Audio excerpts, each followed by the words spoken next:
Hello! Hi, Makia! Hi, it has been a while. It's been a while since you popped into one of my streams. How are you doing?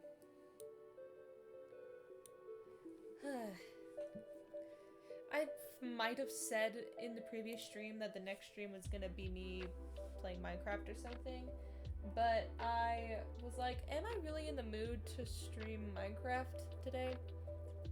And I was like, I want to read the next chapter of Through a Glass Divine because the previous one was, chef's kiss with the religious trauma, and I loved it, and I want more. I need more. I need more. I'm okay. ATC? What does that stand for? I know ATP, which is like at this point, but like at this catfish? Is that what ATC stands for? I don't know. Oh, that makes sense. All things considered. At this catfish.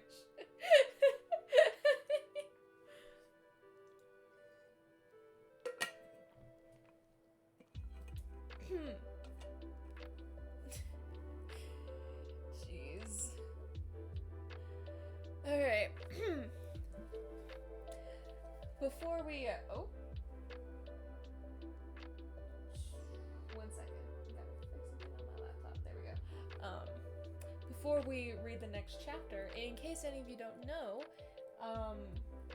I rebranded my YouTube channel into a VODs channel. I've been slowly but surely uploading all of the VODs that I haven't accidentally deleted from my computer onto my YouTube. So if you want to, what is the command? I forgot. If you want to check it out, the YouTube is still under the link tree. Funny thing is, most of like the VODs that I upload, so like, I've been starting from the very beginning.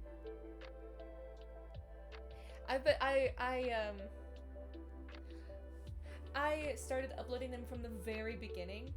So far I've only gotten up to January 2021. So there's still quite a bit I have to do. But the thing is, most of the VODs I've uploaded don't really get that many views, which is to be expected.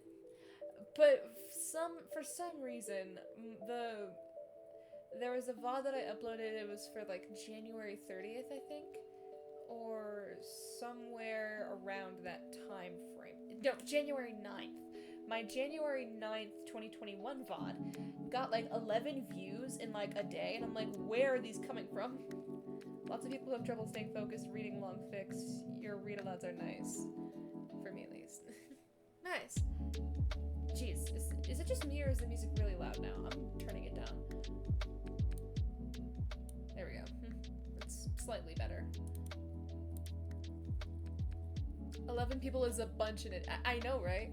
I was like, where are all of you coming from? Hello? Remember that one time? Oh, yeah. Yeah, that was crazy. No.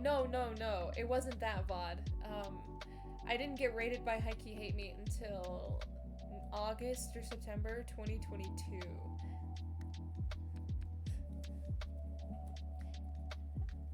That's still crazy to me. Like, that's still fucking crazy that, like, so I've watched his VOD back, at like the end of stream when he was figuring out who to raid, and he was scrolling through the Minecraft category and he was like, I want to see if there's any names I recognize from the chat, and then he was like, I found one, and pulled up my stream. Like, he knows me. Bro. That's still, maybe I'm not, actually, I probably still am kind of recognizable to him, even though I don't really watch his streams that often anymore. Oh, wow. Ain't no way. Ain't no way you've been following for almost, that's crazy. What the fuck? felt like it's been shorter amount of time than that. What the hell? Excuse me. The fuck? Time does fly. For real. Alright. Let's get on with the story, shall we? I'm excited for this. I can't wait to see what this next chapter has in store for my mental state.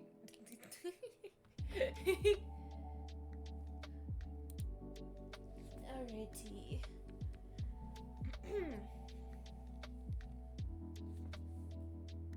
Now, if there's any new viewers that don't know Bones and the Beast, she wrote a pretty popular fan fiction in the Dream SMP fandom in 2021 or 22.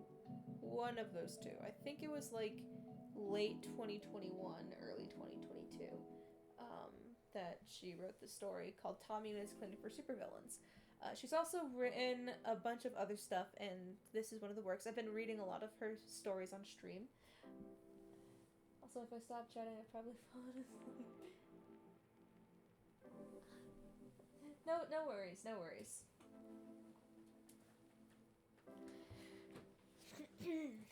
And I've been reading this one recently called Through a Glass Divine. It's basically cyberpunk religious trauma, which I'm all for. I love it so much.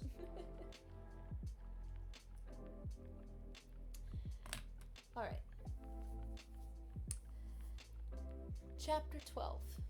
Rooted in Place. Summary. The Pythia deals with the consequences of his breakdown.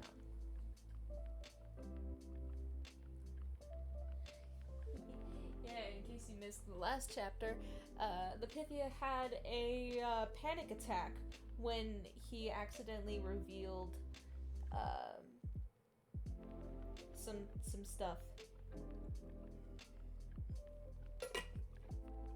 Because the Pythia is like a soothsayer, given visions by the goddess Clara, and is only meant to tell those visions to the Emperor.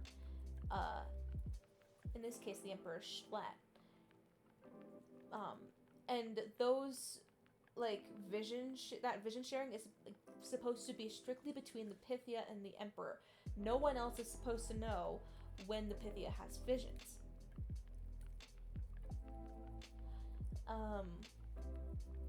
Yeah, like a prophet.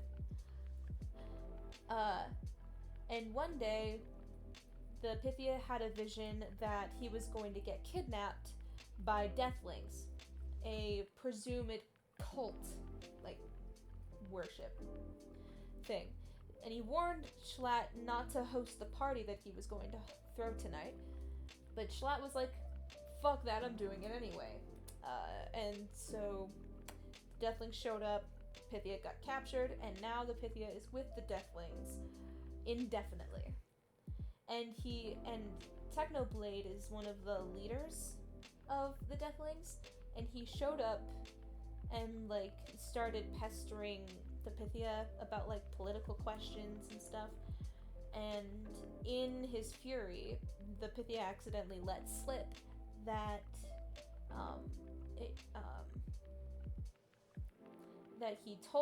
that he warned Schlatt about what was gonna happen at the ball, but he didn't listen. He never listens. Which broke the sacred, like, only between the Pythia and the Emperor thing. So he had a panic attack about it, and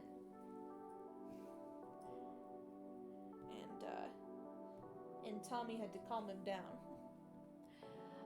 Oh, and I will also say this, because of the fact that I've kind of, like, not grown up, there's still some aspects of the Dream SMP fandom, like maybe like the lore, some of the lore stuff, that I still enjoy, like, thinking about.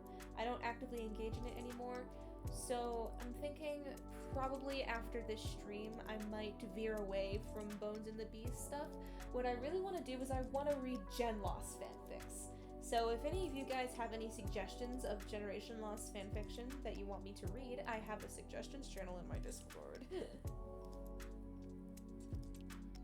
Yes, Will is the Pythia. I need to send you some? Okay.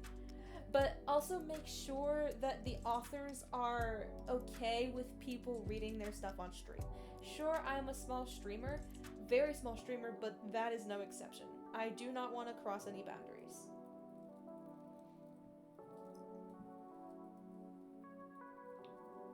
Awesome.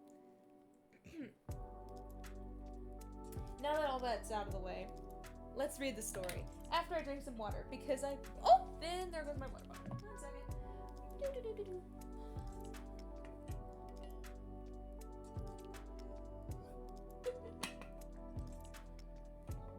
Long ones only, or are one-shots okay? Depends on the length of the one-shot.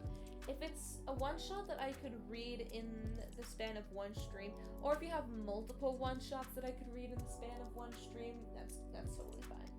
There's this one that's like an alt ending where he lived and how that would play out. Oh, I'm sure there's a lot of those. 6 to 8,000 words.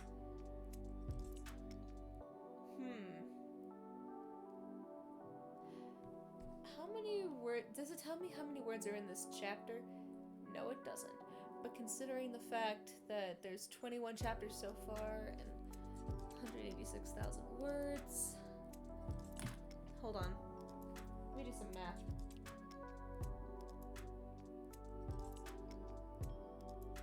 Pull up the calculator 1 second. 186,290 divided by 21. So it's not okay, yeah. One shots that are like 6 to 8k, totally good. Because that's roughly the amount of words that are in a chapter of Through a Glass Divine.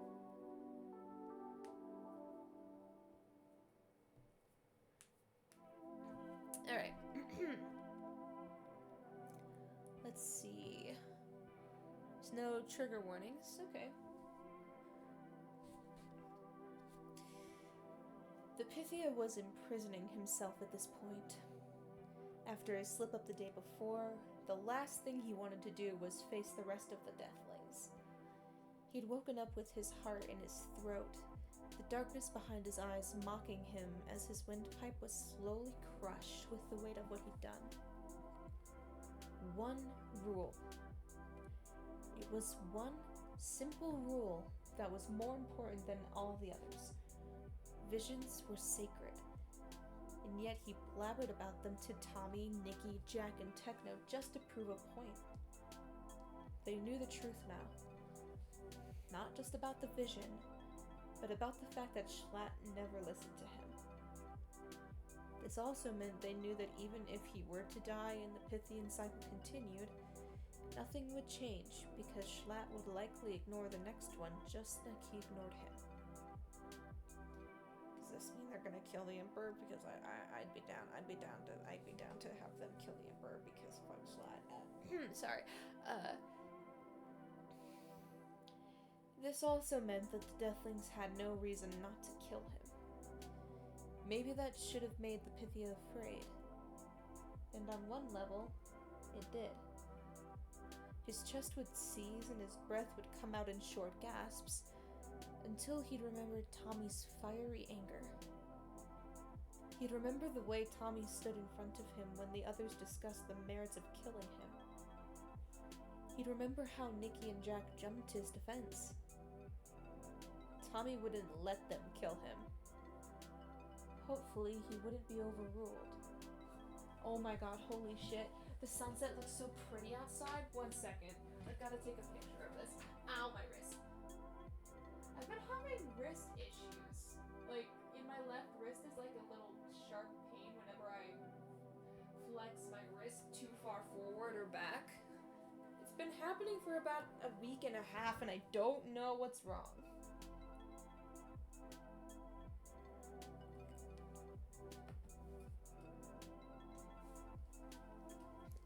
slightly better, so... Or at least I hope. Add? Okay, okay. I shall, I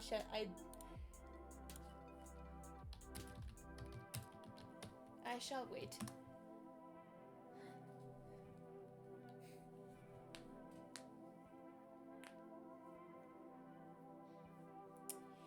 Doopy doopy doopy doo. Ba-ba-da-ba-da-ba-da. This is what I should do for like every ad break. Is like wait if I can and just make vocal stems.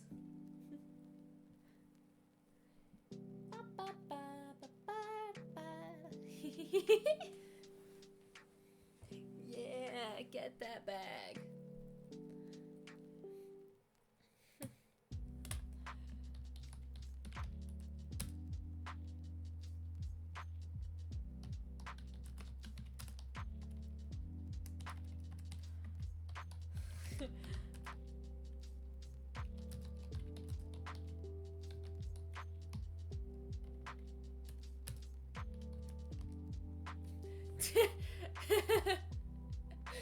Let's go, less than 1 cent per ad.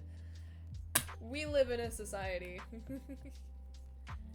So true, money is money. The thing is, I'm supposed to get a payout every $50. And, I reached affiliate in August last year.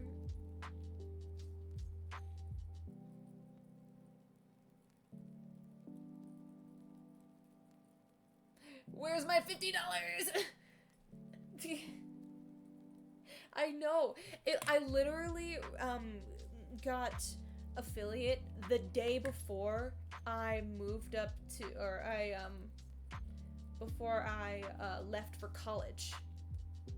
Oh god, the celebration stream.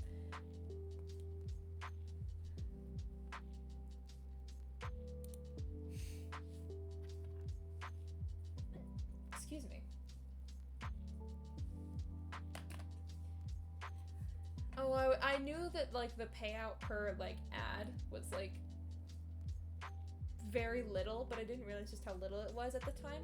So I was like, wow, how convenient that, like, I can get a decent sum of money through college should I not be able to find a job. Boy, was I wrong! You have so many channel points. I need to figure out other things to, like, do with channel points. Aside from make me drink water. Because, but the thing is, I don't know what I would do. Wait. I have an idea.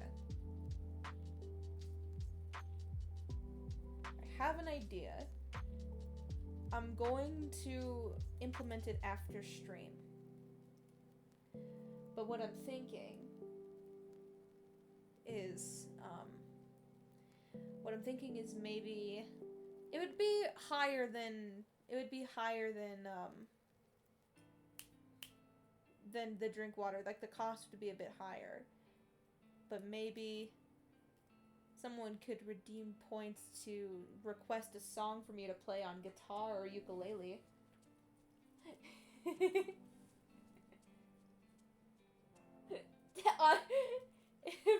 If Claymation has no fans, I am die. That's funny.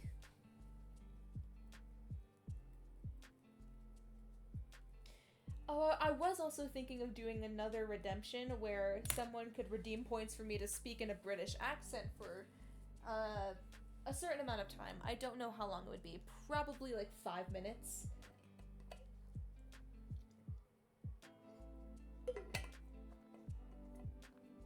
I remember when you sang Your City Gave Me Asthma on stream. Yeah, that was a good time.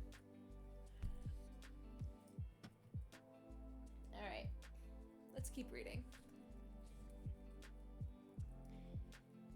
There was something heavier weighing on his shoulders than just the fear, though.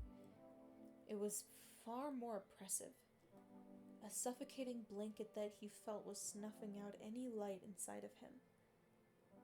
He would have called it sadness, but it was more than that.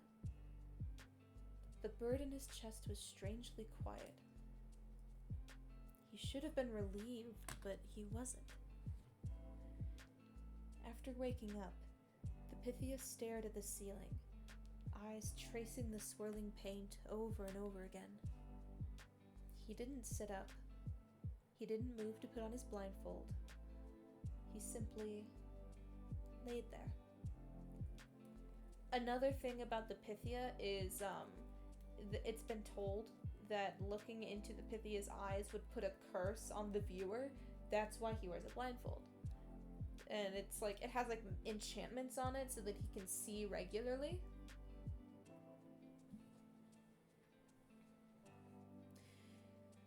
Well, he wasn't sure how long he stayed like that. He knew it had to at least have been half an hour before Tommy was knocking on the door. And also, the Pythia is supposed to be a vessel, and therefore doesn't have a name, so whenever the Pythia gets chosen by the previous Pythia, they basically give up their right to be human. Or they have to give up their right to be human. They don't have a name. But Tommy did some digging and found out that before he was the Pythia, he was Wilburson. Kind of the siren, but magical. That's, yeah.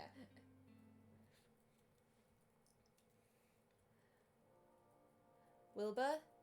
You awake yet? Tommy's muffled voice carried through the door. Rolling onto his side, the Pythia didn't respond. Unlike before when his lack of response was born out of pettiness, this time it was simply because he was too tired. I'm gonna come in, Tommy said after another moment, clearly used to this by now. That should have been his cue to put on the blindfold. Instead, he squeezed his eyes shut and buried his face in his pillow as he heard the door open behind him. I get magical profit, slave. You get loss of human free will forever. So true, so true.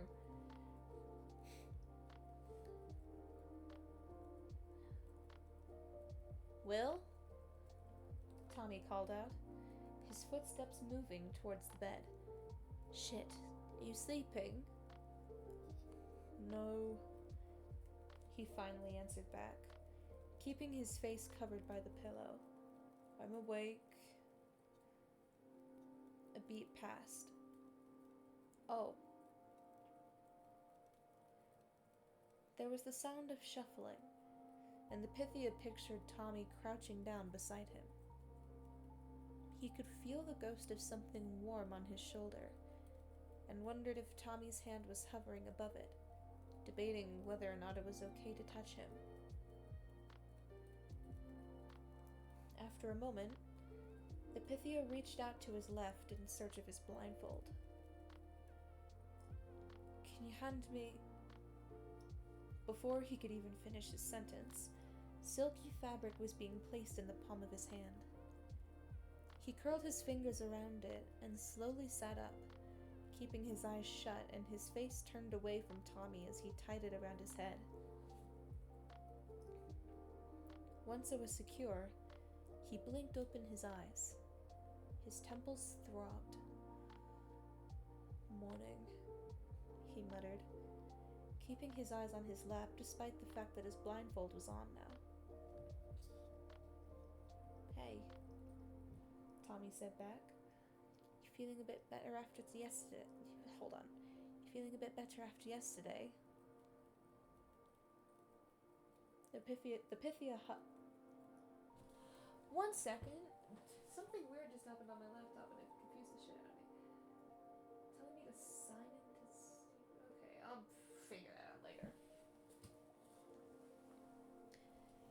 The Pythia huffed, shaking his head. Well, I'm not going to have a full breakdown again if that's what you're wondering. Another beat passed. Are you okay? Tommy asked again, his tone more insistent this time. It doesn't Pythia cut himself off with a shaky breath. He was gonna say it doesn't matter. He was gonna say it doesn't matter! It does matter though! You matter! Sorry.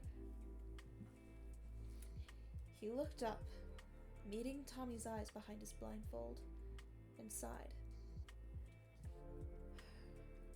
Not really.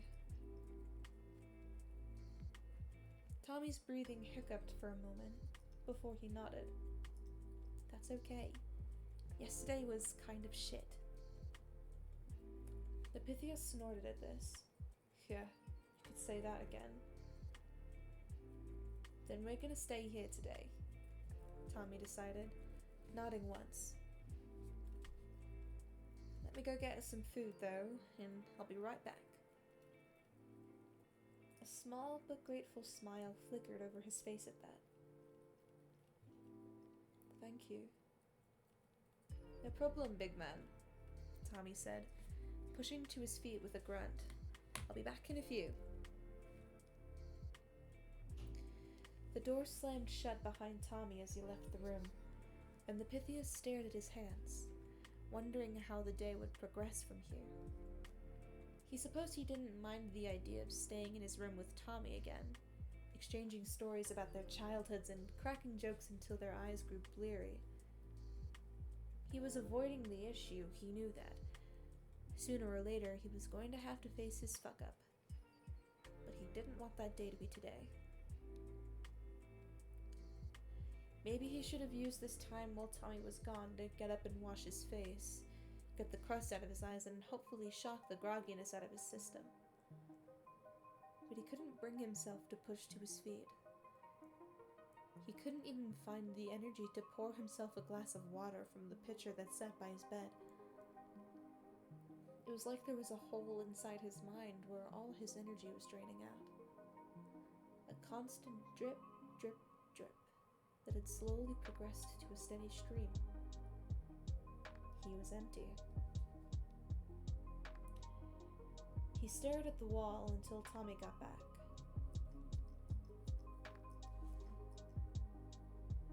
Hey, so, Tommy poked his head through the doorway, uncertainty dancing in his eyes.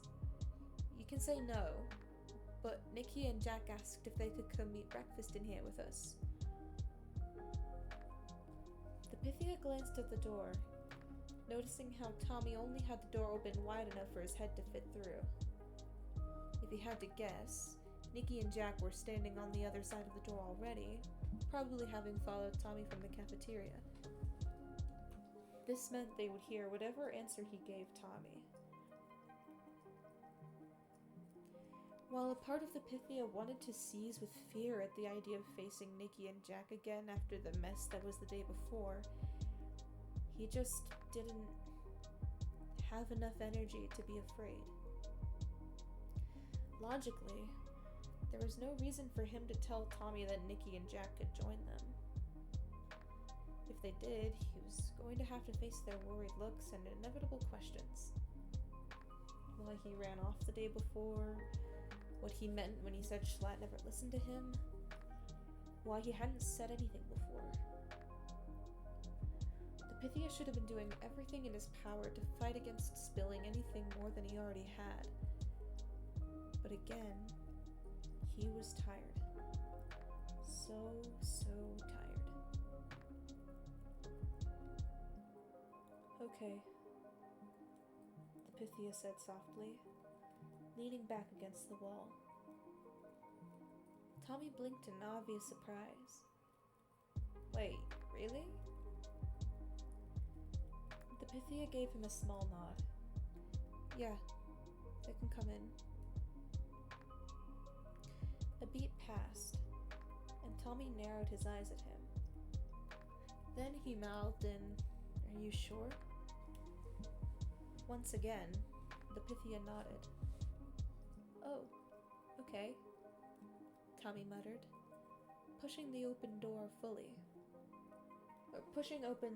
fully. No sooner than Tommy had opened the door did Nikki dart past him, balancing one breakfast tray in each of her hands.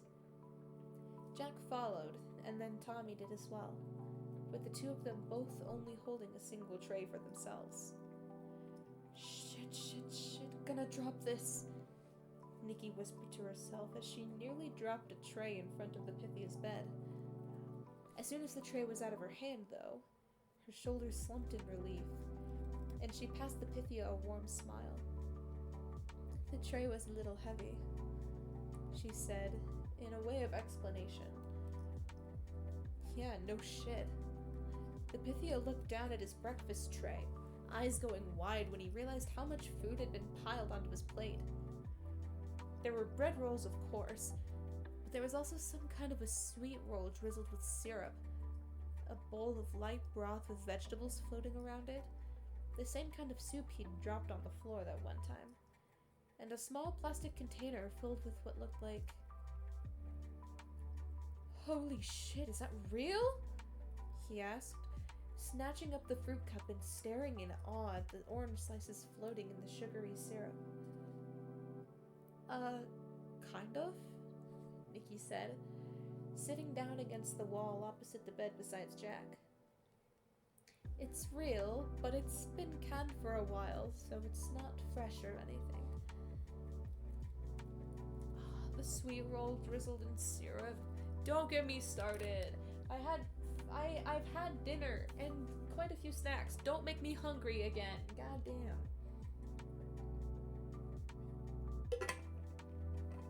Oh my god, you know what I could go for right now? Texas Roadhouse rolls. With the cinnamon butter, whatever it is.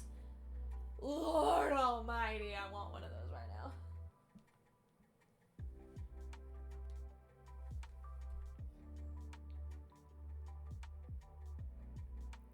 Oh, that made more sense. Pythia had only ever seen fresh fruit inside the palace, and this fruit cup looked like it came from a grocery store. Even still, it was real.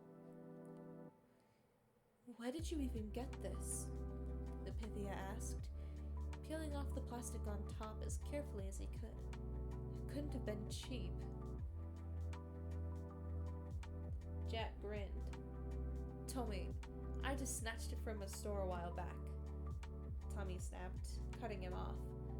Forgot I had it till today. The Pythia glanced to his right and saw that after shutting the door to his room, Tommy had sat down a few feet away from the edge of his bed. He was pressed against the wall, face flushed red as he scowled at Jack. Jack blinked, his grin fading as he gave Tommy a confused look. After a beat, though, he shrugged and looked back at his food. Well, there you have it. Enjoy it while you can.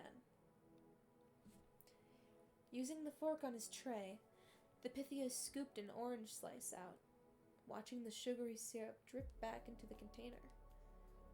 Despite his exhaustion, he could still feel the excitement flickering to life in his chest, even if it was barely noticeable.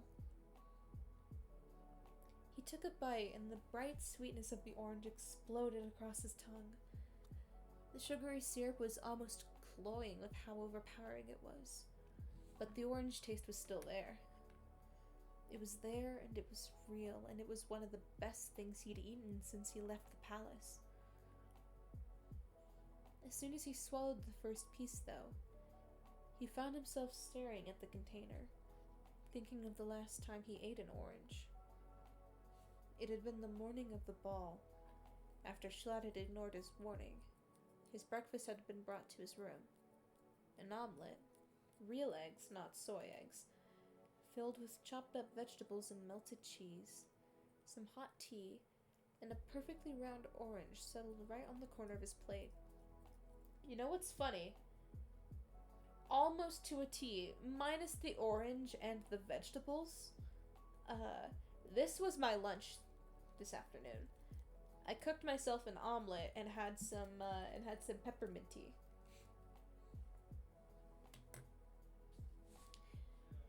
Even in the palace, oranges weren't common. The ball was a cause for celebration, which included dishes being served with expensive fruits that were difficult to come by.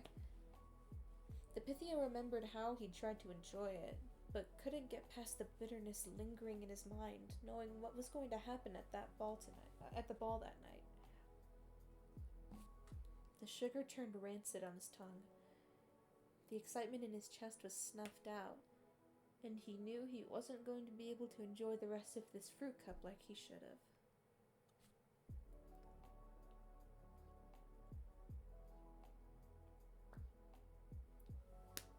I don't want to eat this whole thing myself, he said, setting the fruit cup back on the tray.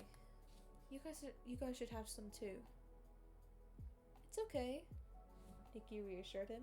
You can eat it. We don't mind. I know that you don't mind. It's just... The Pythia cut himself off. He turned to look at Tommy, who was still hunched over his food. Tommy, come here and eat this. Tommy frowned at him. No, it's yours, dipshit. It's not. It is. It's not. It is. It's... Okay, this is getting annoying.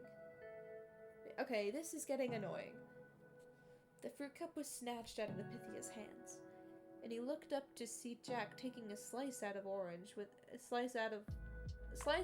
out of his fingers to pop it in his mouth. Something in his shoulders dropped, and he shut his eyes for a moment to enjoy the taste before handing the cup to Nikki. Nikki took out her own slice, having a similarly blissful reaction to Jack as she ate the fruit. Then, she walked across the room towards Tommy and held the cup out to him. Tommy glanced his way again, looking unsure. The Pythia sighed. Tommy, please, I don't want it. Although Tommy looked like he didn't believe him, after another beat, he huffed and took the fruit cup out of Nikki's hands. He ate one piece of orange, pausing to savor it. And once he was done, he looked longingly at the rest of the fruit pieces in the cup before glancing back at the Pythia. The Pythia gave him a small nod. Tommy would enjoy this far more than he would. The last of his self-control broke away, and Tommy tipped the fruit cup back into his mouth. Relief washed over the Pythia, and he turned back to the rest of his food, eyeing the other new addition to his plate. Where did you get this from? He asked, pointing at the sweet roll. At this, Nikki perked up. Oh, I made that. The Pythia blinked. You bake? Nikki nodded, pink strands bouncing around her face. Yep. Usually I just bake plain bread rolls since it's easy to get the ingredients for those, and harder to get a hold of anything fancier. But someone brought back some cinnamon and syrup the other night, so I was able to make those.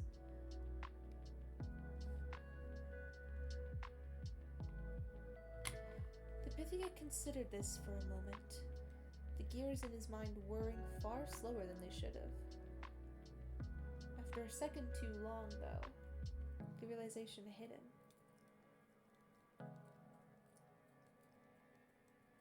Wait, you bake the bread rolls?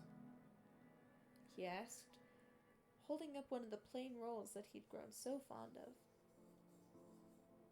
Giggling, Nikki nodded again. I do. Usually I make one big batch a week, and then Techno heats them up in the mornings before serving them to everyone. Shit, you're good, the Pythia said, looking back down at the sweet roll. I have high expectations for this, then.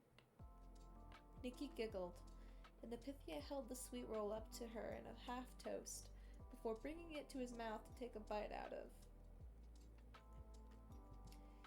Sweetness once again crowded his senses, but not in the overbearing, cloying way the orange slices had. While it was sugary, there were also spices in it as well that balanced things out. While it was a tad overbaked, it wasn't burnt, and he found the tension in his shoulders draining away as he took a second bite. "This is so fucking good," he said in between bites of the sweet roll.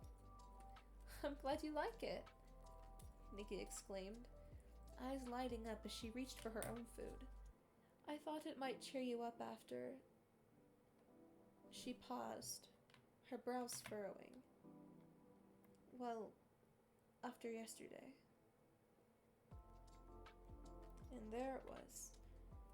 The Pythia knew it was going to come up, but he'd been so distracted by the fruit and the sweet roll that the exhaustion that had been suffocating him ever since he woke up had fallen aside just for a few moments.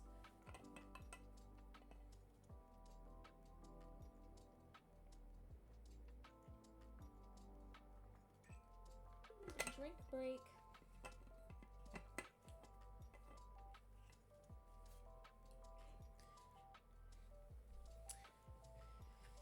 It was back, though. His tongue felt like it was coated with ash, and he coughed on the sweet roll as he forced down the last bite. "I just drank water. Okay. I'll do it again."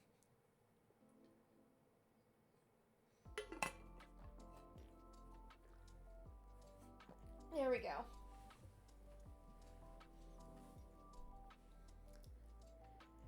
Let's see. It landed like a rock in the pit of his stomach. If you listened closely, he could almost hear its thud echoing off the walls of the room. Silence festered under the colorful ceiling. The Pythia curled further back into the stone, his eyes falling to the ground as he waited for another rock to shatter the glass tension.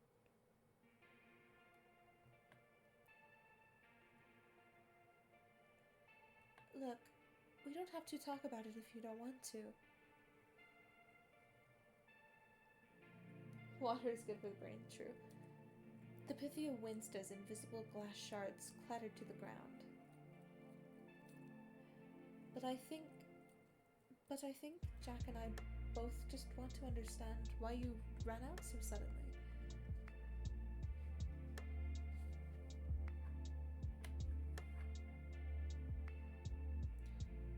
"No. The Hug Fairy is shutting down on Twitter."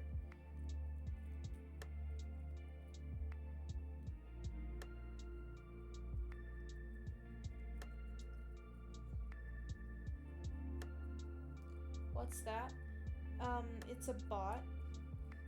It's a bot account that would tag people and, like, it's usually, like, requested by people to tag somebody and it's, like, giving you a hug. That's... no!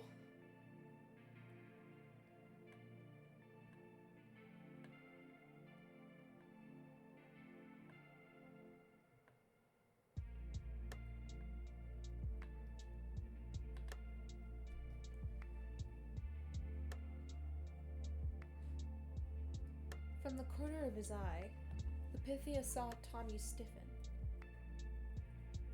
"Don't you think that's a little rude?" Tommy asked, his eyes narrowing at Nikki across the room. Nikki frowned. "No, I don't think it's rude at all to ask about what about our conversation upset him so much. If he doesn't tell us, we won't know how to prevent it from happening again." At this, the Pythia mirrored Nikki's frown and glanced over at Tommy. "You didn't tell them anything?" "He didn't," Jack answered before Tommy could. "He won't tell anyone a damn thing about you." "Oh."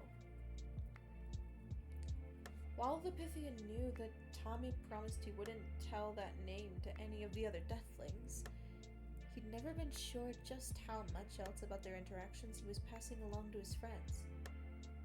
Through context clues, he'd managed to pick up that Tommy didn't tell them much, But for Jack to say that Tommy didn't tell them anything? Underneath the numb exhaustion that had swallowed him whole, the Pythia could feel a faint warmth flicker in his chest at that. It's not my shit to tell, Tommy snapped back, startling the Pythia back to the conversation at hand. It's his own damn business. And I'm just saying, I don't think you should ask Tommy, the Pythia said, cutting him off. I appreciate what you're trying to do, but I'm okay. If I don't want to answer something, I just won't. While he wasn't sure where this sudden burst of certainty came from, the Pythia didn't have the mental energy to push it away either. Yesterday had happened whether he liked it or not. The Deathlings were going to want answers. These were facts that weren't going to change. Clara was already disgusted with him, he was sure of it. It wasn't like things could get much worse from there. Although Tommy seemed like he wanted to argue, after a beat, he sighed and scooted over until his shoulder was pressed against the Pythia's. He was still sitting on the stone floor though, so the Pythia shifted, patting the spot on the mattress beside him for Tommy to sit. No words were exchanged as Tommy dragged his breakfast tray over and settled in beside the Pythia on his floor mattress. He was there, though, a physical pressure against his side, a quiet reassurance he hadn't even realized he needed. Tommy went back to eating his food, and the Pythia cleared his throat to try and find his words. Yesterday was... He paused, breathing through a jolt of anxiety that managed to break through the numbness. One of the strictest rules in Pythian tradition is that the relationship between the Emperor and the Pythia is sacred. What a Pythia tells the Emperor is meant to stay between the two of them and Clara alone. Of course, the Emperor has the option to bring more people into the fold if they wish to tell their advisors what vision the Pythia had, but only the Emperor has that option. The Pythia can only discuss their visions with the Emperor. Nikki blinked, understanding dawning on her face. So when you told us that you had a vision of the ball, I broke the tenet, the Pythia confessed, his voice low. I broke one of Clara's most sacred rules, and when I realized that, his breathing hitched. I panicked.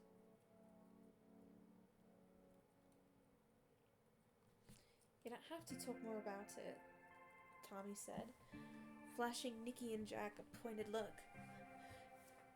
No sense in getting Clara even more pissed at you, you know? The Pythia let out a bitter huff. It's too late. The damage is done. I've betrayed Clara, and now I have to live with it. He stared at the vegetables floating around in the soup that sat in front of him, and sighed. There's no fucking point in it anymore, you know? I'm sure you all have questions, so just lay them on me. I'll answer what I can. Nikki and Jack shared a look, conflict mirrored across their eyes. A beat of silence passed. Then, Nikki squared her jaw and faced him again. I guess what we just want to understand what it was like for you in there, Nikki said, stretching out her fingers before folding them again. Especially since you said Shat didn't listen to you. The Pythia clenched his jaw. Well, that's true. He didn't listen to me unless it was what he wanted to do. His arrogance made him think that he was wiser than a little goddess. He shook his head, an old, familiar anger rising up his throat. I'm supposed to be an advisor, to communicate Clara's will to him so he could set the country on the right path. But that wasn't the case at all. The Pythia sucked in a sharp breath, his throat starting to burn as the anger got stronger. Do you know how maddening it is to know the future while being powerless to change it? He asked, his voice cracking. The former emperor listened to me. He wasn't a kind or just leader. He respected Clara, and by extension he respected me. So he actually considered my advice instead of just brushing it off.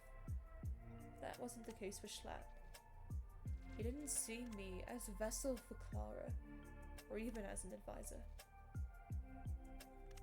He took another breath. I was just a thing he could dress up in fancy clothes and show off to all his powerful friends. A bragging point instead of the voice of a goddess trying to help him run his country.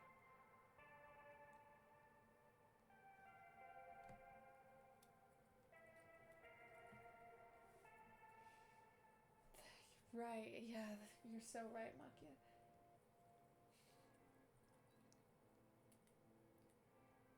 Tommy nudged his shoulder with his own, and the Pythia let out a slow breath to try and suppress the flames inside of him. That's really shitty, Jack muttered, his eyes wide. The Pythia scoffed. That's one way to describe it. It was hell knowing that even though I was exactly where I was supposed to be, I still couldn't fulfill my purpose. He paused again. I'm a vessel for the divine. The reason I exist is to serve her.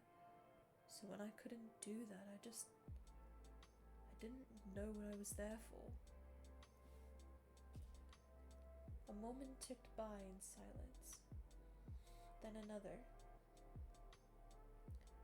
Nikki moved the tray away from her, pushing to her feet to walk across the room towards him and Tommy. You said that when we had that argument in the cafeteria, Nikki said softly, crouching down in front of him, that your purpose is to serve her. And if you can't do that, it doesn't make sense why you're still breathing. The Pythia nodded. It's the truth. At this, Nikki flinched, like his words physically hurt her to hear. Don't say that, she told him, shaking her head. I know how it sounds, but it's just the way things are, the Pythia argued, his brows furrowing behind the blindfold. It's not, though, Nikki protested. Suddenly, cool metal was brushing over his fingers, and he looked down to see Nikki wrapping his hand in both of hers. I'm sorry Schlatt never listened to you, but I'm also sorry you were told that you only exist to be the Pythia, because you're more than that. Phil's words once again echoed in his mind. You don't need a reason to exist. Something heavy lodged itself in his throat as he struggled to think of what he could tell her. How he could make her understand that it wasn't as cruel as she thought it was. That even if it was wrong to tell a normal person that they needed a reason to exist, it was different for him. Others couldn't understand. He wasn't like them. There was nothing inside of him that needed protecting. He was hollow, an empty vessel made to be possessed by Clara. The bird in his chest let out a low, mournful croon, and he knew exactly what it was trying to tell him. That he wasn't completely hollow, because it was there. It's not like he wanted the bird there, though. It would be so much easier if it just went away. Before the bird could make another strange sound to argue with him, the Pythia was jolted back to reality by Tommy stiffening at his side. "Don't overwhelm the poor guy," Tommy grumbled, reaching out to push her hand off of his. Nikki let go immediately, and while the Pythia hadn't minded her touch, the exhaustion combined with the conflict in his mind was making everything buzz far too much for him to focus enough to tell Tommy that. Sorry, I just...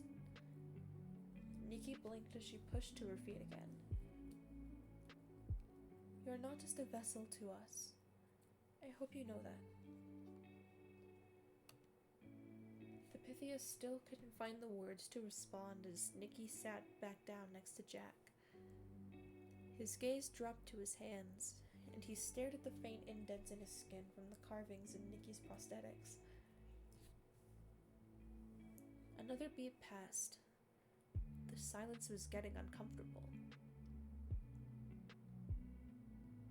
"So Jack," Tommy suddenly said, his voice far too loud for how quiet the previous moment had been. "Still planning on that supply run in a few days?"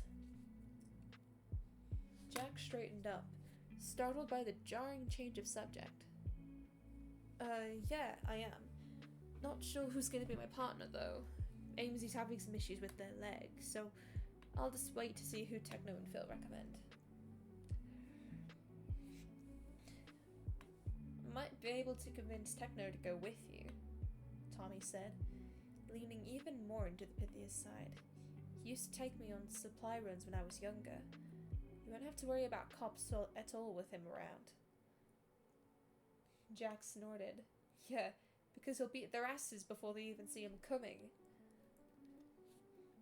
Tommy and Jack's voices faded to a distant buzzing as the Pythia continued to stare at his hands. He turned over Nikki's words in his mind, echoing right alongside Phil's. Phil told him he didn't need a reason to exist. Nikki told him she was sorry he was ever told that in the first place.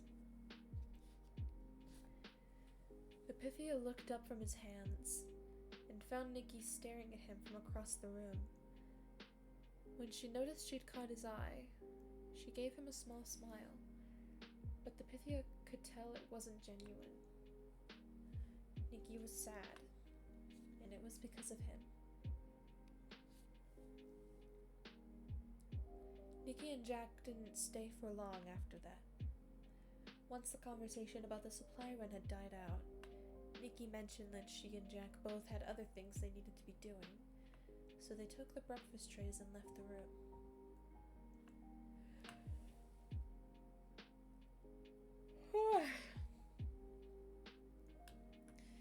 The next few hours passed by in a haze. Numbness had washed over the Pythia once again as soon as it was just him and Tommy, and while Tommy tried to fill the silence with his rambling, he could only keep a one-sided conversation going for so long. Excuse me. The Pythia couldn't stop thinking about what Nikki had said.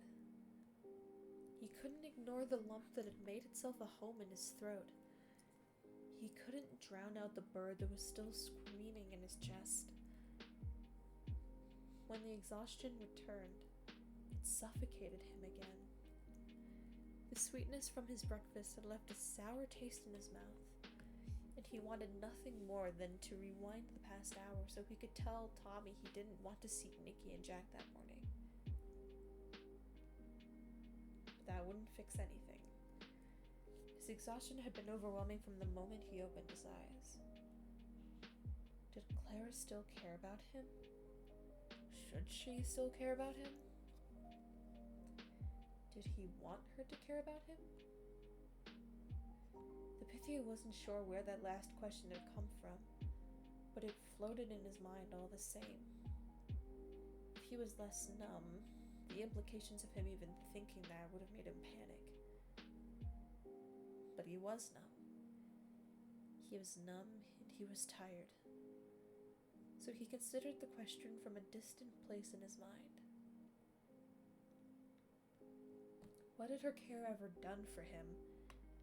He was chosen by her, but Schlatt never listened to him. Schlatt was never going to listen to him. Now he was in a death temple, and nothing changed. Clara had possibly abandoned him, and now he'd gone and broken one of her most important rules. Did it even matter if she hated him for that? It's not like it would change anything about his current situation. Finally, after an entire day floating in his own head, something broke through the numbness that had swallowed him. Fear stabbed through his chest like an icicle. He gasped, jolting forward and wrapping his arms around his knees as he tried to shake the sacrilegious thoughts out of his mind. Of course it mattered if Clara hated him. She chose him for a reason. He was hers, and she wouldn't abandon him that easily. How selfish could he be to even think that about her? Being selfish isn't always bad, Philip told him. So lost in thought, the Pythia didn't even notice Tommy trying to get his attention until there was a sharp sting on his arm. "Wilbur! What the fuck?" he asked, snapping his head to face him. "Why'd you hit me?" "I've been talking to you and you haven't been saying a damn thing," Tommy complained, frowning at him. "Were you listening to me?" "No," the Pythia answered honestly. "I've got some other stuff on my mind."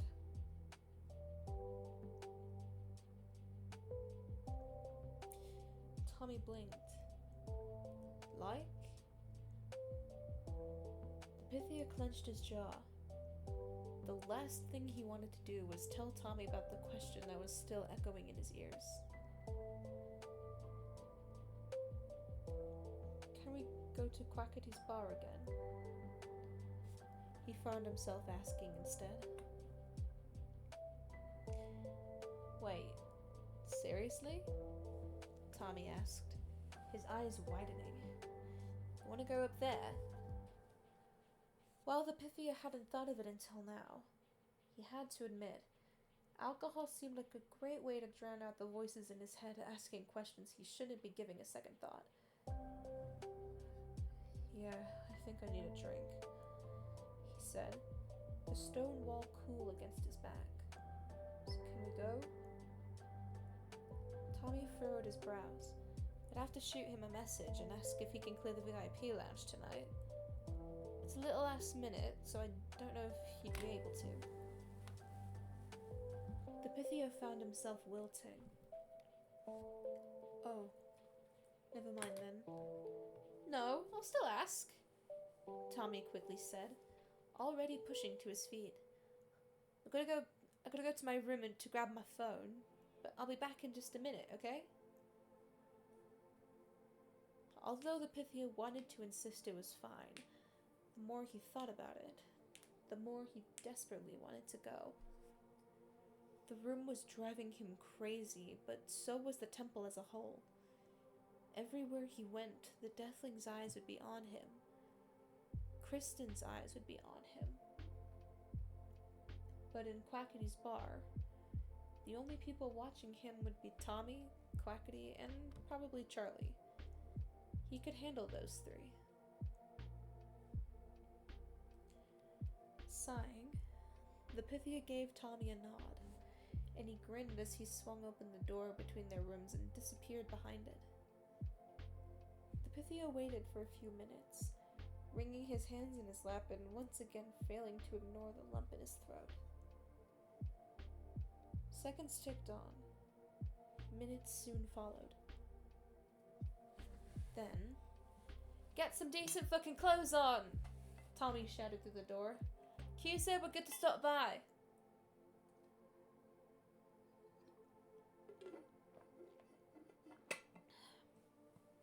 Oh, thank fuck. A few minutes later, the Pythia found himself being dragged back up the stairs towards Quackity's bar. Thankfully, they hadn't run into anyone when they were walking through the main part of the temple. Although the Pythia had to wonder if Tommy had gotten permission from Phil and Techno for this excursion. Tommy didn't seem particularly worried about this, though. He hurried up the steps, one hand wrapped around the Pythia's, the other lightly hitting the wall like he had too much energy flowing through his arm. He was excited. That much was obvious. In a way, the Pythia was excited too. Not in the bouncy, energetic way, though. No, he was just excited to wash down the anxiety balled up in his throat with some overpriced, sparkly liquor. The floating robot bug was racing up the steps to keep pace with Tommy, making the purple light it emanated flicker along the walls, like something was breathing in the darkness. The Pythia tried to ignore it, but it made the hair on the back of his neck stand up straight, like he was still being watched despite no longer being in the temple. Maybe that was the problem. Maybe since he was leaving the temple, his body knew that Clara would have an unobstructed view of him again. She'd hear the traitorous thoughts whispering in his mind and know that he was drifting from her influence. And then... what?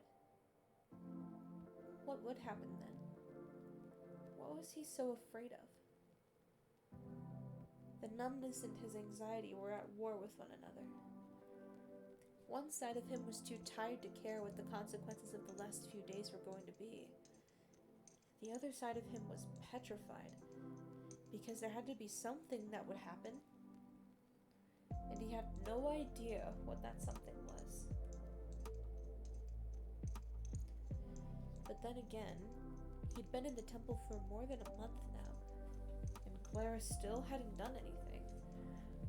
Not to help him escape, not to guide him, save for that first vision he received. So would she actually do anything to punish him? He had no idea. They reached the top of the stairs. Seemed like he was going to find out. Tommy pocketed the flying bug, plunging them into complete darkness. Without thinking, the Pythia tightened his grip on Tommy's hand, and Tommy squeezed his fingers in reassurance. He lifted his other hand to knock on the door, 4 times exactly. And sure enough,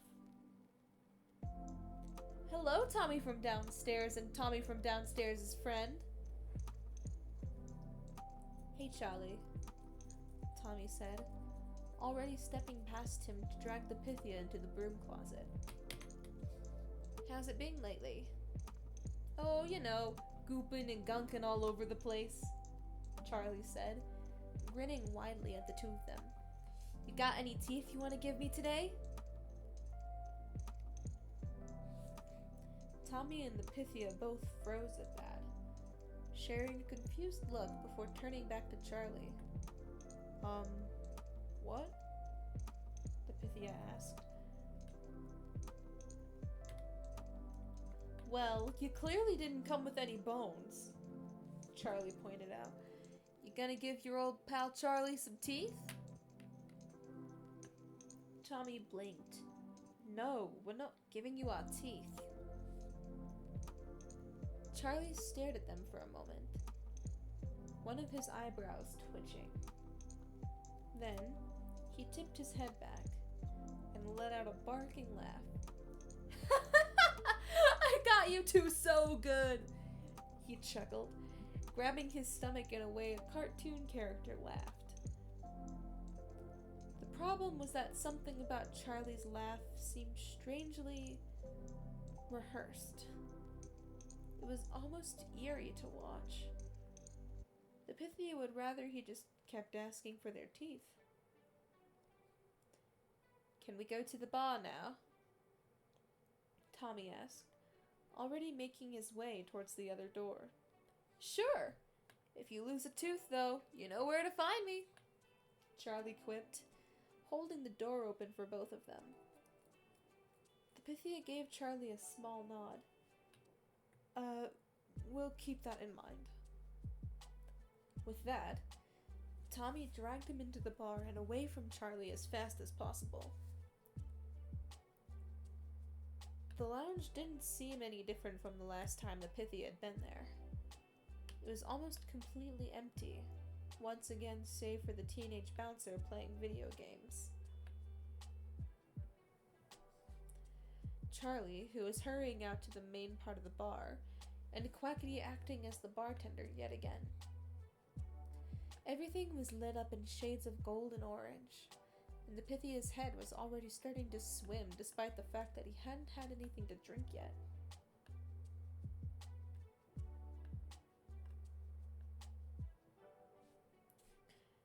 Tommy, my man, Quackity greeted, leaning across the bar to give Tommy a half hug. It's good to see you again. Good to see you too, Big Q. Thanks for clearing the place out on such short notice, Tommy said, hopping up on a bar stool. Quackity shrugged, eyes flickering over to the Pythia as he settled himself in the bar stool next to Tommy. We literally just opened for the night, Tommy. We didn't have anyone in here when you texted me because the VIPs don't usually come here till way later. Oh, well then I take back my thanks, Tommy said, leaning over to get a better look at the menu. What? Hey! I still think I deserve some thanks, Quackity protested, although it was easy to tell he wasn't actually upset. After all, I am letting a terrorist and the most wanted person in the country hang out in my bar right now. The Pythia stiffened when he felt Quackity's gaze fall on him again.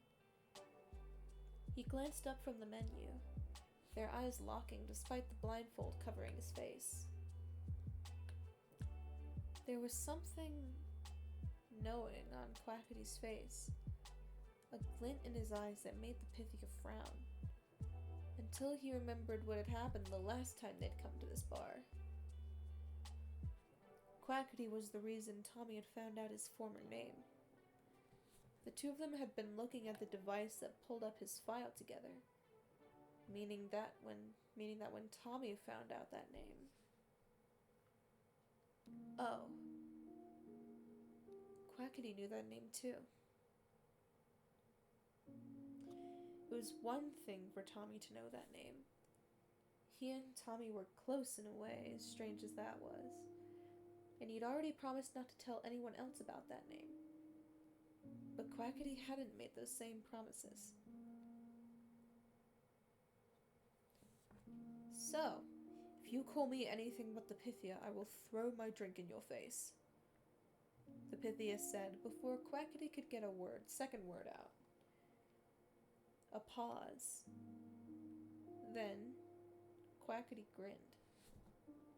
That's the second time you've threatened me with that, Quackity pointed out, setting the menu down on the bar between him and Tommy. Now hurry up and order. I don't have all day. Although the Pythia wasn't sure if Quackity was going to listen to the threat or not, he decided not to push it and let his eyes flicker down to the menu once more. His eyes skimmed over the familiar cocktail names, before landing on the drink he'd gotten the last time he was here. I'll have another Pythia's prophecy, he said, pushing the menu back towards Quackity. Beside him, Tommy snorted. Boring. Big Q, make me something that'll get me fucked up.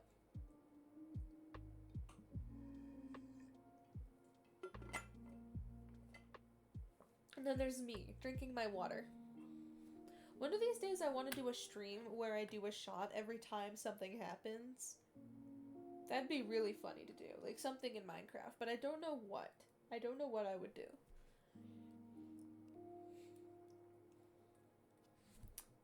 Quackity shook his head, And have Techno come take out my other eye when you break your neck falling down those steps to the temple? No thanks. Tommy pouted, but Quackity ignored him as he began to mix the drinks. Once again, the Pythia was impressed with how smooth all of Quackity's movements were. One step up to the bar to get the pink liquor off the wall, a swoop to grab a shaker and some ice. This time around, while the Pythia's drink was just as pink and shimmery as it had been the first time he'd tried it, Tommy's drink was something completely different. It was electric blue with gold glitter swirling around it. And the Pythia had a feeling the burn in your throat when you drank it would more likely be because of the sugar and not the liquor inside.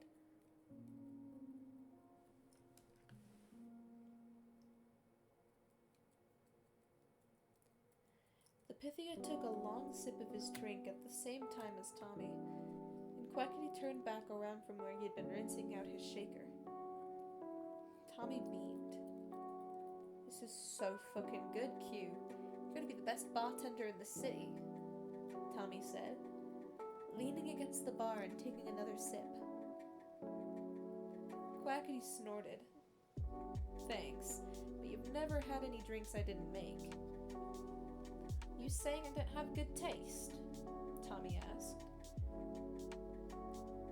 You once asked me if I could mix beer and wine for you. I was curious, Tommy defended himself. Has anyone tried that? I bet it's fucking fantastic, but you wouldn't know because you're too much of a pussy to try it. Tommy, I don't think you're the first person to ever come up with the idea of mixing two of the most popular types of alcohol in the world, Quackity pointed out, wiping down the bar with a rag. Really? Have you thought of it?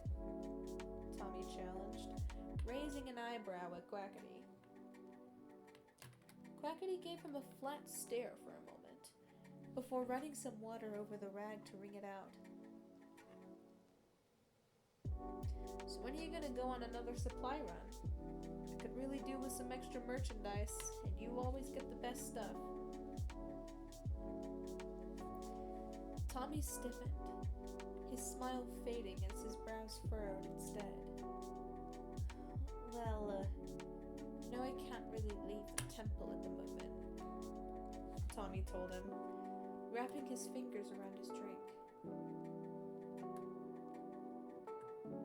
Why not?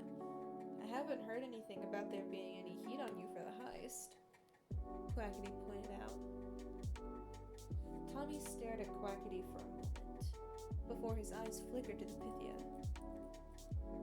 Got shit to keep an eye on here. Oh yeah, Tommy was still on guard duty for him. Quackity seemed to remember this at the same time the Pythia did. What, you can't let someone else keep an eye on him for a day or two?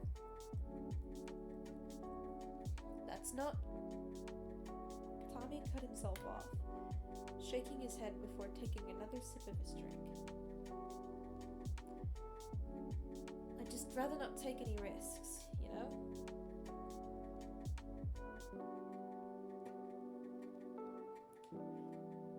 Excuse me, who are you and what the fuck did you do the... And where the fuck did you put the real Tommy? Quackity asked, reaching out to flick his forehead. Hey, what the fuck? Tommy exclaimed, slapping Quackity's hand away. You just said you don't want to take the risk. You. Not wanting to take a risk. Don't you see what's wrong there? Tommy rolled his eyes. Get off my ass, man. Quackity sighed. Tommy, come on, and level with me for a minute. You're the best damn runner in that temple. Jack knows what to do, but he's not as quick as you are. You know all the easiest places to grab from, and you always get the best stuff. Finally recognizing my genius, eh? Quackity flashed him another flat stare, and Tommy sighed. Look, I get it, but I don't think Phil and Techno go for it. Let me talk to Phil, Quackity said, folding his arms over his chest. I'm sure he can let you out for one day. And despite his frown, there was a glint in Tommy's eyes that hadn't been there a few moments before. Something excited. Like this was a debate he'd been having with himself for a while now, and was relieved that someone else was stepping in to make a decision for him. Fine, Tommy huffed after a moment, taking another long swig of his drink. You can ask Phil, but I'm sure he's gonna say no. Let me worry about that, Quackity shot back, grinning at Tommy again. You just focus on planning your route. Drink break.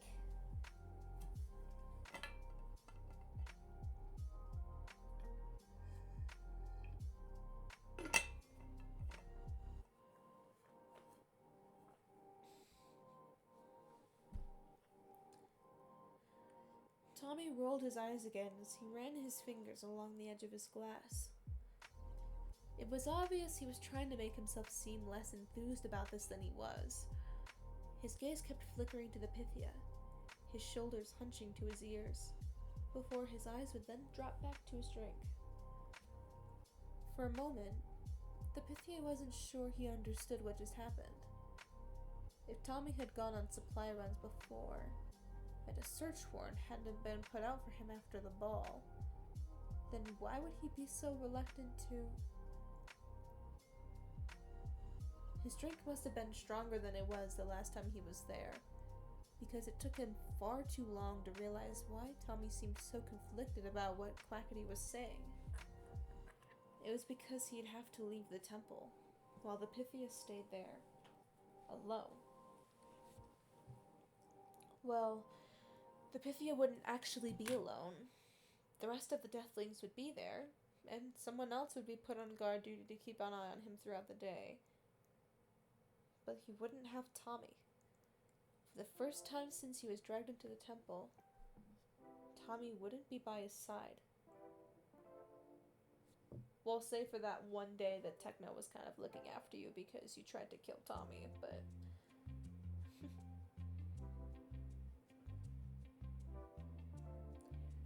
Inside his chest, the bird began to peck at his ribs, and he grit his teeth to ignore the way it reverberated through his entire body. This was stupid. It wasn't like the Deathlings would put a knife to his throat the second Tommy was out of earshot. Even if he had the loudest voice about it, Tommy wasn't the reason he was still breathing. It was Phil and Techno. They were the leaders, and they refused to kill him. He would be fine without Tommy there for a day. Judging by the way the anxiety in his throat was choking him even more than before, it seemed that the Pythia's body didn't agree with his mind. Besides, what if something happened to Tommy? Although the Pythia wasn't sure what a supply run entailed, Quackity had mentioned running and planning out a route, and Jack had said Amesy couldn't go with him because of their leg, which implied a need for speed. From the corner of his eye, the Pythia stared at the dark tattoos littering Tommy's arms.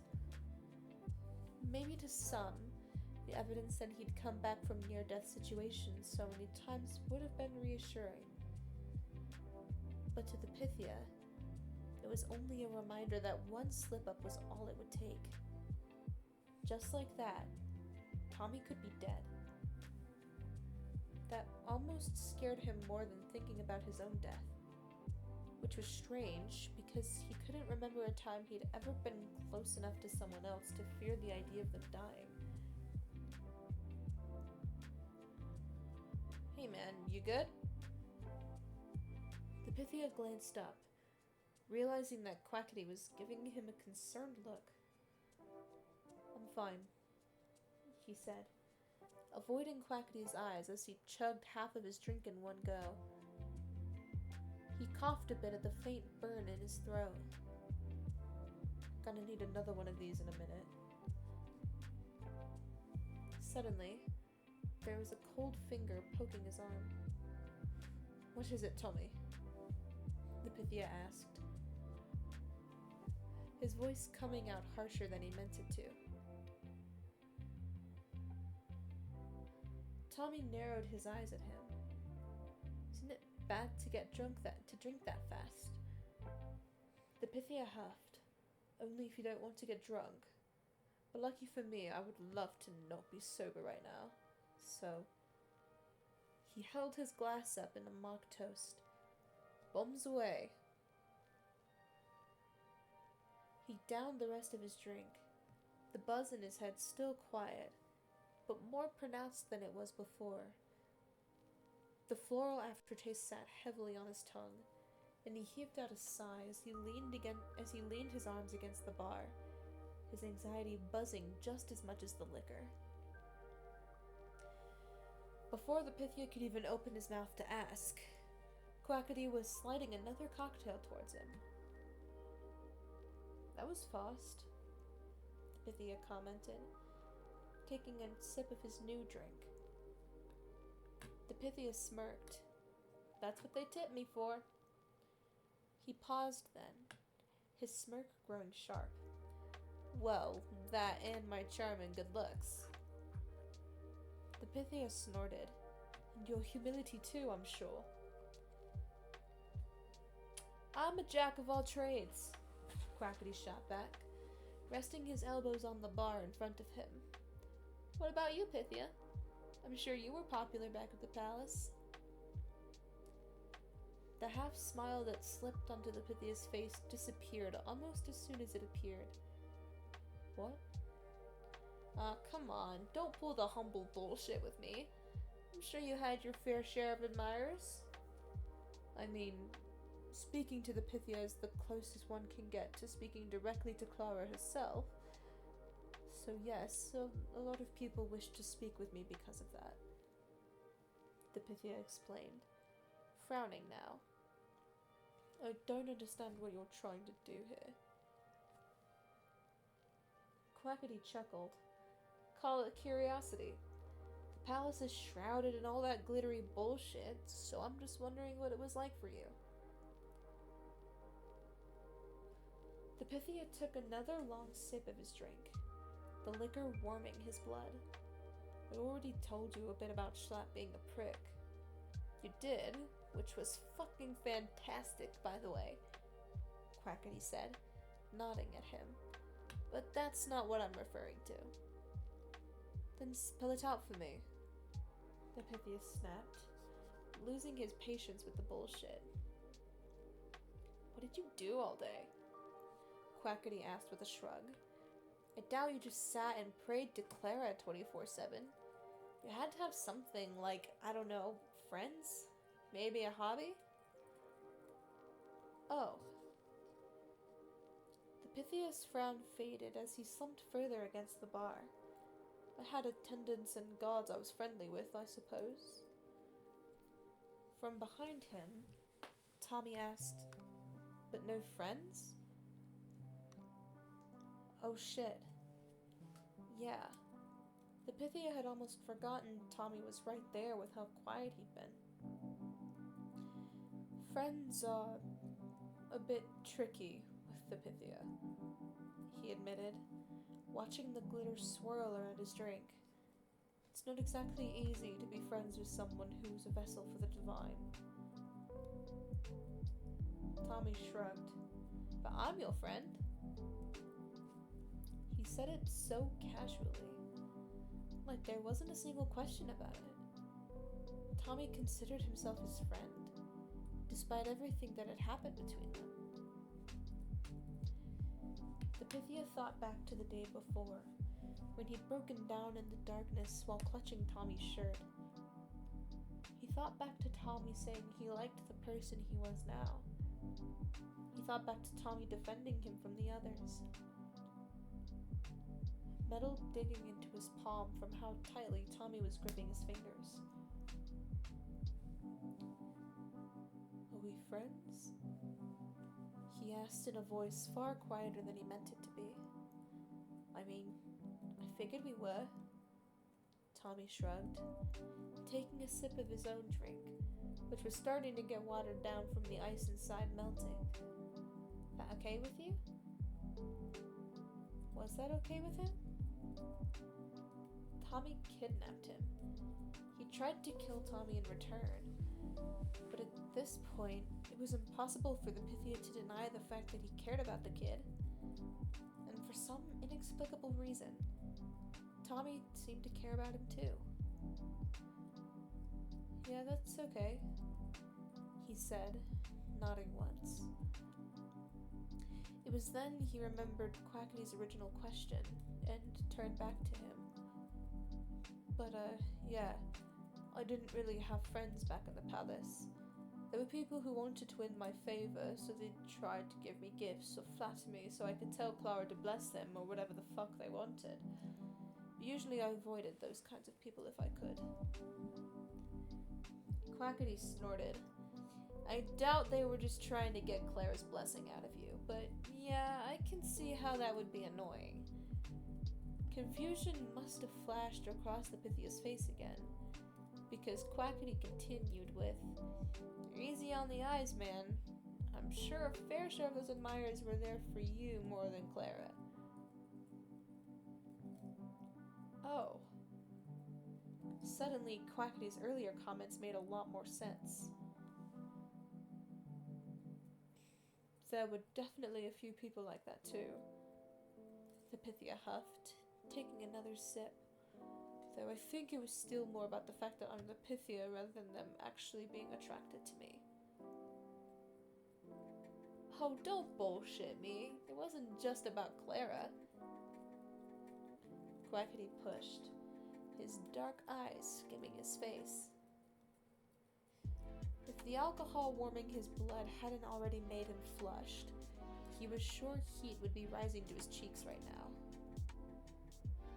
Quackity, are you flirting with me? The Pythia asked, something teasing lilting his voice. Quackity's smirk returned. Well, what's a Pythia to a non-believer?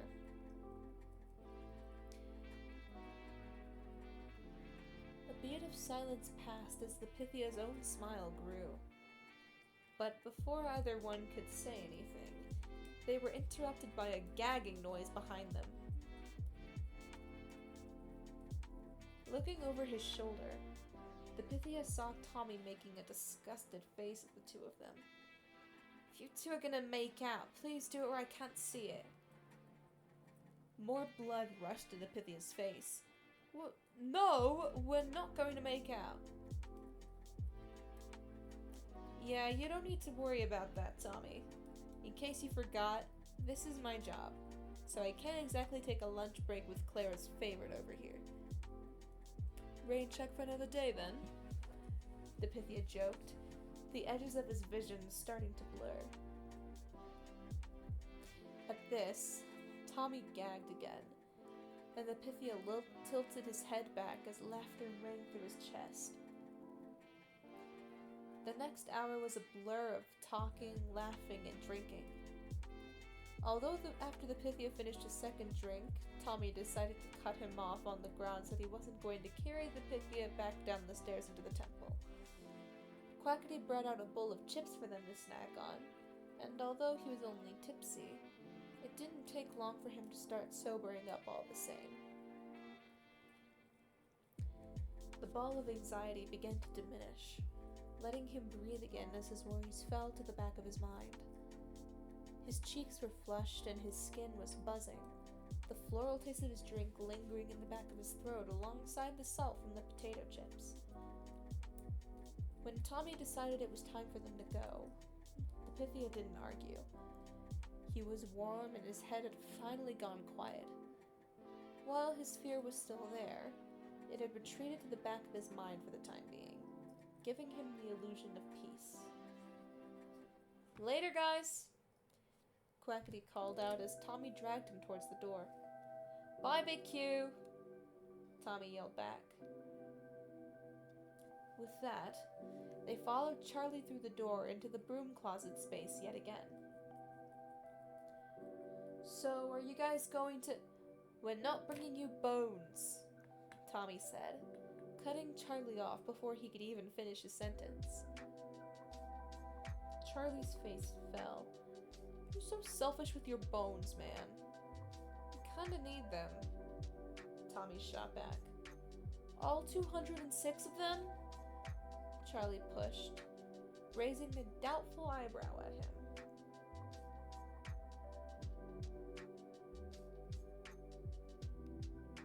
Tommy opened his mouth to reply, but paused, his eyes widening as his mouth snapped shut. He glanced between the door to the temple and the door that led back to the bar.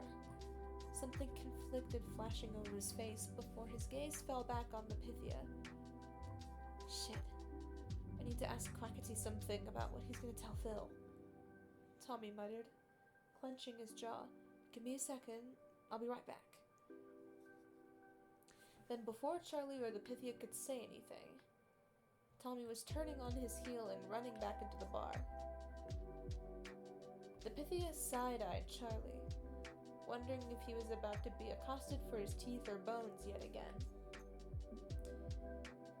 A beat passed in silence, then another. Charlie seemed to be debating something in his head.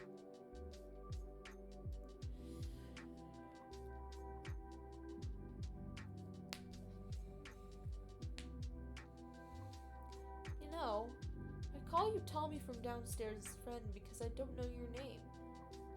Do you want me to call you something else? Oh. That's not what the Pythia had been expecting. For a moment, he debated what to say.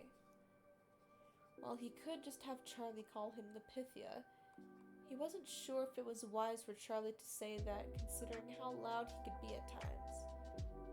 But it wasn't like he had a name to give him either. Except... no, that wasn't his name anymore. And even if it was, he wasn't going to give it to Charlie of all people. No, you can keep calling me Tommy's friend, he said instead, and found himself surprisingly content with the choice. Charlie grinned. Sounds good to me, Tommy from downstairs' friend. Now, show me those... Before Charlie could demand to see his teeth, the door to the bar slammed open, making the Pythia jump back against the opposite wall. Charlie, there you are. Oh wait, no, it's not.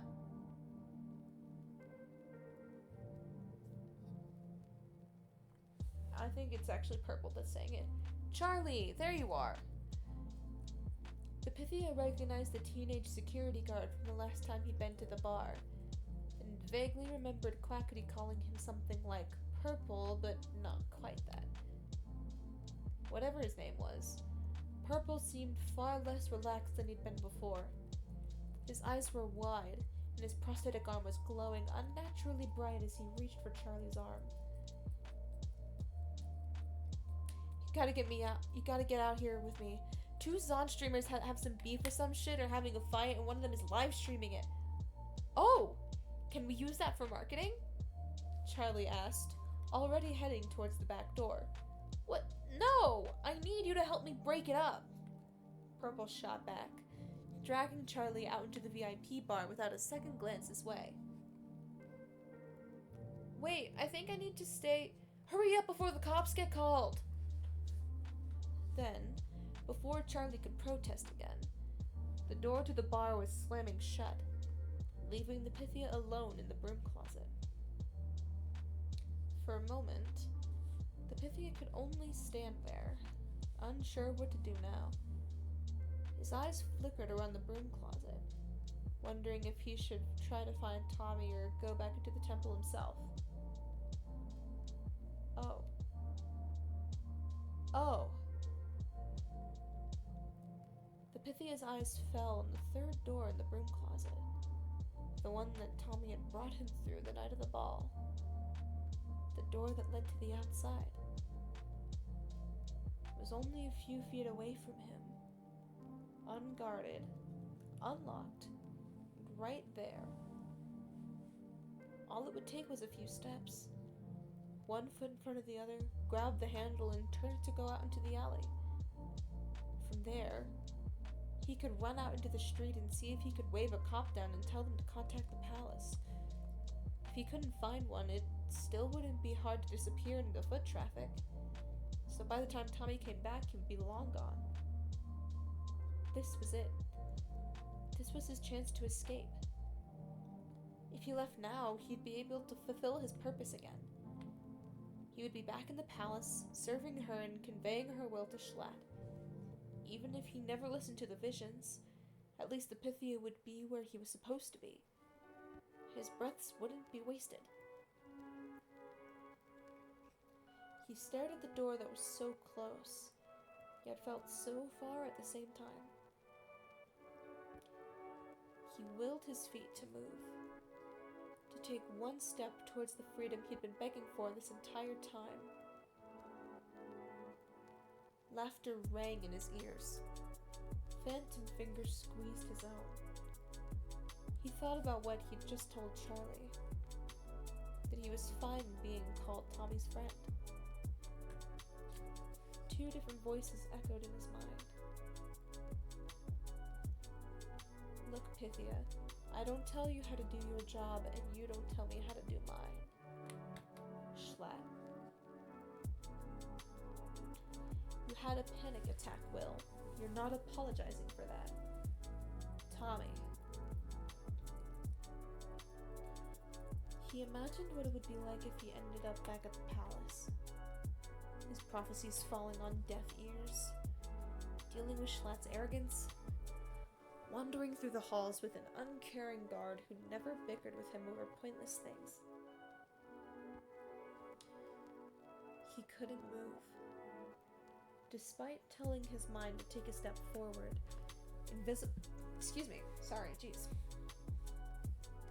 invisible vines had sprouted from the ground and kept him rooted in place.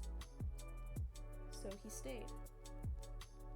He stayed and stared at the door, wondering why nausea was clawing at his throat. The seconds ticked by like hours. The minutes felt like eons. His leg refused to move. Suddenly, the door to the bar opened once more. Sorry about that. Just had to ask Big Q. Tommy cut himself off the second his eyes fell on him. Where the fuck is Charlie? He demanded, panic edging his words as his gaze darted between him and the door. He clenched his jaw. The security guard said he needed help breaking up a fight, so he grabbed him and left. How long ago was that?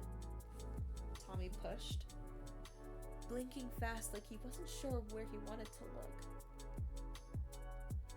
A few minutes ago, maybe? He answered, his mouth feeling dry. What the fuck, Charlie? Tommy muttered, shaking his head.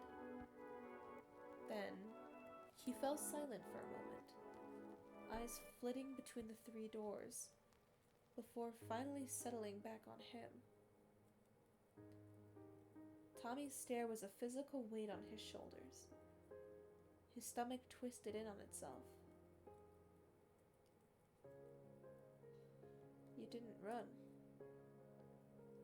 It wasn't a question. The anxiety that had faded away was back in full force. His mind was spinning as he tried to come up with something, anything, that could explain why he didn't take the golden opportunity sitting right in front of him. Why he couldn't force his legs to move. Why being confronted with the reality of leaving filled him with dread when it should have made him sob in relief. I didn't get a vision about this, he stammered, a half-assed explanation ricocheting off the walls of his skull. If Clara had wanted me to escape this way, she would have given me a vision and told me to take this opportunity. So because she didn't show me anything, I didn't think this was the right time.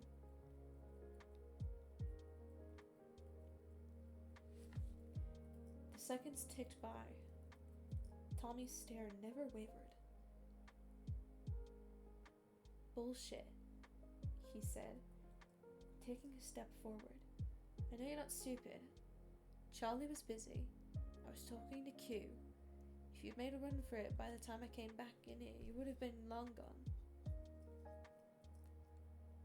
His ears started to ring as the bird shrieked in his ears. Why didn't you run, Wilbur? Tommy then asked. Clenching his jaw, he squeezed his eyes shut and dug his nails into his palm. The pinch against his skin was subtle because his nails were short, but he tried to focus on it. Tried to focus on anything except the weight of Tommy's eyes on him. The hair on the back of his neck rose, although he couldn't feel it. He tried to ignore the weight of her gaze as well.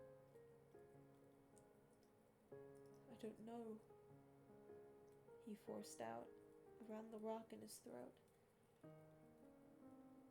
Another beat. And another. On and on and on. Until... Okay. A metal hand grabbed his own, prying his fingernails away from his palm and leaving indents behind. Tommy squeezed his fingers and tugged him towards the temple door, his grip firm but not trapping. If he wanted, he could pull his hand away. He could make a break for the door to the street, and at this point, he didn't even know if Tommy would stop him. Instead, he followed Tommy back to the stairs, and the bird fell silent once more.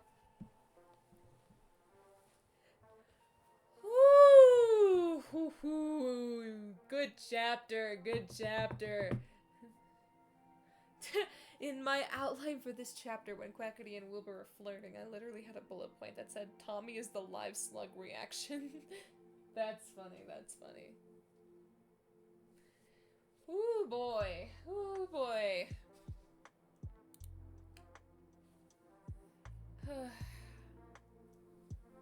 Alright. I think that's gonna be my stream.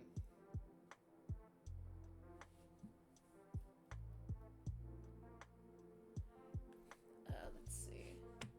Let's do... Oh, oh. There we go. Whew. That was a bit of a lengthy one. I don't know if it was because I talked for a little bit more often, like I did more stuff other than reading the whole story. But yeah, this was fun. Remember, if anyone has any recommendations for a Generation Lost fanfics that they want me to read, I have a suggestions channel in my Discord server, and you can find my Discord server in that link right there. Alright. Don't know when or what the next stream is gonna be. I need to remember to add those new channel point redemptions.